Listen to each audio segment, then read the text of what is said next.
Steve Gamache here with another Chef Knives to Go quick look product review, and what we're looking at this time is a revised version of a classic. So this is the Kanehiro Ginsan or Silver 3 Gyuto 240mm. I put the product ID number on it to differentiate it. That's got the KY on the end. So these are the kind of the second gen or new generation or revised versions of a true classic on the Chef Knives to Go site. So Mark has been carrying this line and also the Aogami Super line, the AS line, for a number of years, and it's been a staple for really good reasons. So I'll get into it, but these have a few kind of some subtle, not so subtle changes to them, just kind of modify a little bit. So the construction of these is 3 layers, and I think you can probably see the layering right there. So on inside the center hardcore cutting edge steel is what's known as Ginsan or Ginsanko or Silver 3. It's got a few different names, but it's a conventional stainless steel, full stainless steel that's really fine grained, takes a wonderful edge, sharpens up almost like a good reactive carbon steel, like a Shitogami type steel. It's awesome to sharpen, holds a nice edge, and it's just one of the nicest conventional stainless steels, I think, for knives that's out there. Heat treats 61, 62 on these, so they've got a bit of hardness to it. And on either side of that hardcore steel, you've got a softer stainless steel cladding for support. And so it's basically a full stainless knife for easy maintenance. They're really nice looking. The finish on these is known as a pear skin or nashiji type finish on them. And these have a consistently good, just kind of smoothish finish with some character to it. The weight and dimensions will vary from knife to knife. This particular one is 187 grams or 6.6 ounces. The edge length is 242 on the edge on this one, or about 9.5 inches. And the overall length is about 390 millimeters or a little over 15 inches. The spine thickness, again, will vary on these from knife to knife, but this one's about 3.3 coming out of the handle above the back of the heel. And then I measured about 2.5 millimeters halfway down, and it pretty much doesn't lose a lot of that until you hit the grind, which is fairly generous and pretty high grind on these. So you can see we start thinning out, and I don't know about you, but for a 240, that tip is pretty doggone thin. What do you think? I think so. So performance that is going to fly through stuff like onions and soft product really well. Also, these are ground thin at the edge. These are no joke on performance. This line has been around for years for good reason. They're great knives.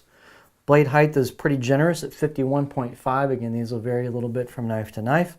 Handle is one of the changes they've made, is kind of an upgraded octagonal maple handle with a kind of a brownish black pack of wood ferrule on it. Really nice figuring to the handle. I do have a little bit of a, not a step, but you can just kind of feel the difference between the woods. That'll vary a little bit from handle to handle, but tight glue up install. These blades are straight. The grinds are awesome. Performance is excellent. The handle's fairly light. It's about 73 millimeters or 2.9 inches in circumference where the two woods meet.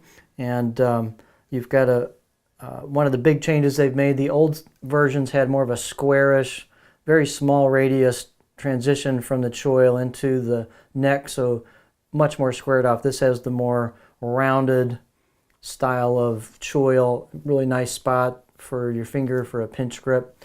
The balance point on these is going to be fairly far forward because they're big blades, a little bit of thickness to the spine, nice and stiff, got great feel on the board, but their balance point's going to be a little further forward.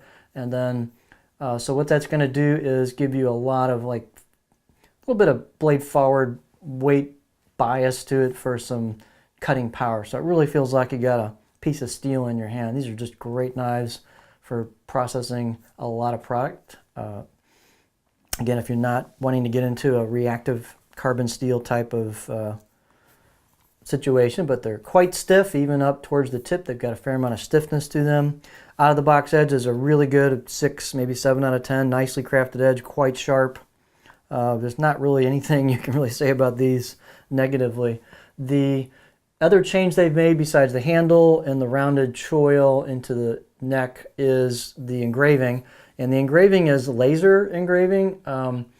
I had to get a really close-up look to see that. It feels a little different. It's raised, but not to the point of a hand-chiseled engraving. But unless you look up super closely and get almost a little bit of a magnified view at it, it's kind of hard to tell. So they've done a really nice job on this.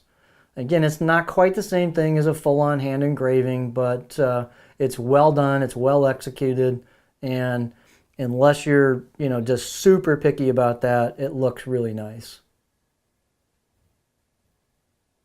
They've got just a good quality fit and finish on these. They've polished the spine a little bit, rounded the corners of the edges. They've done a really nice job polishing up and rounding the choil into the neck, so it's super comfortable. There's really nothing you have to do to this to start using it out of the box. Again, the steel is great. It sharpens up very, very nicely, and it's full stainless for easy maintenance. Here is the cutting edge profile. Each knife can be just a little different, but this is generally the style that you'll see. So a little bit of a flattish area towards the back. You kind of roll into the heel, so a back third maybe is good for chopping. Fairly low belly, a little bit more belly towards the tip, so I can get pretty high on this before I start digging that tip in. So you can rock this great push-pull cuts, a little bit of chopping out the back. It's not super flat at the heel, but it's got enough at the heel to give you a good section for chopping back there. So it's really a very, very versatile profile on this knife. So again, this is just a classic, kind of just revised a little bit with a few changes. So let's see, this isn't as shiny on this side, so we'll put it over here. So this knife is the Kanehiro Ginsan Gyuto 240mm D-706KY, second generation or new version knife.